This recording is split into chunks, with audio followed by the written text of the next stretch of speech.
I news ఇండి సోనియా. దేశ భద్రతాపరమైన అంశాలలో అత్యంత కీలకమైన కశ్మీర్ లోయలో ఒక కీలక పరిణామం జరిగింది. భద్రతా దళాలు ఒక చైనా జాతీయుని అదుపులోకి తీసుకున్నాయి. 29 ఈ వ్యక్తిని హూ కాంగ్దైగా గుర్తించారు. పర్యాటక వీసాపై ఇండియాకొచ్చి వీసా నిబంధనలను కంప్లీట్ గా అతిక్రమించి కశ్మీర్ కు చేరుకున్నాడు. అయితే దర్యాప్తులో ఈ చైనా జాతీయుడి ఫోన్ హిస్టరీని చెక్ చేసిన అధికారులకు షాకింగ్ విషయాలు తెలిసాయి. ఆ వ్యక్తి చర్యలు సాధారణ పర్యాటకుల మాదిరిగా లేవు. ఇంతకీ వీసా నిబంధనలను అతిక్రమించిన హూ కాంగ్డై కశ్మీర్లో ఏం చేశాడు? ఆయన ఫోన్ హిస్టరీలో బయటపడిన సున్నితమైన సమాచారం ఏంటి తెలుసుకుందాం.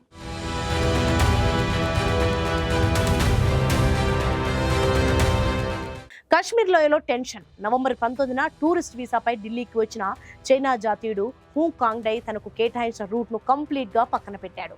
ఆయన వీసా వారణాసి, సారనాథ్, గయ వంటి బౌద్ధ యాత్రా స్థలాల సందర్శన కోసం మాత్రమే ఉంది. కానీ నవంబర్ 20న ఢిల్లీ నుంచి ఫ్లైట్ లో లేహ్ కు ప్రయాణించి నిబంధనలు బ్రేక్ చేశాడు. నియమం ప్రకారం విదేశీయులు లేహ్ ఎయిర్పోర్ట్ లో FRRO కౌంటర్ లో రిజిస్టర్ కావాలి. కానీ హూ కాంగ్డై ఆ నిబంధనను కూడా అతిక్రమించాడు. లడఖ్ లో 3 రోజులు గడిపి అక్కడి నుంచి కశ్మీర్ లోయకు చేరుకున్నాడు. భద్రతా సంస్థలు అతన్ని పట్టుకొని ఫోన్ హిస్టరీ చెక్ చేయగా పలు సంచలన విషయాలు బయటపడ్డాయి. హూ కాంగ్డై ఇంటర్నెట్ లో CRPF మోహరింపులు, కశ్మీర్లోని సున్నితమైన ప్రాంతాలు, ఆర్టికల్ 370కి సంబంధించిన సమాచారం కోసం సీక్రెట్ గా వెతికాడు. అంతేకాదు ఓపెన్ మార్కెట్ నుంచి భారతీయ సిమ్ కార్డును కూడా కొనుగోలు చేశాడు.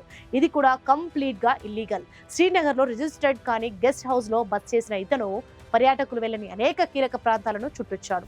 శంకరాచార్య కొండ, హజరత్ బాల్, దాల్ సరస్సుతో పాటు అత్యంత ఆందోళన కలిగించే విషయం ఏంటంటే గత సంవత్సరం లష్కర్ ఉగ్రవాదితో కాల్పులు జరిగిన హర్వాన్లోని బౌద్ధ స్థలాన్ని కూడా సందర్శించాడు. అంతేకాక ఆర్మీ విక్టర్ ఫోర్స్ బేస్ కు సమీపంలో ఉన్న ఆవంతిపూర్ శిథిలాలను కూడా చుట్టొచ్చాడు.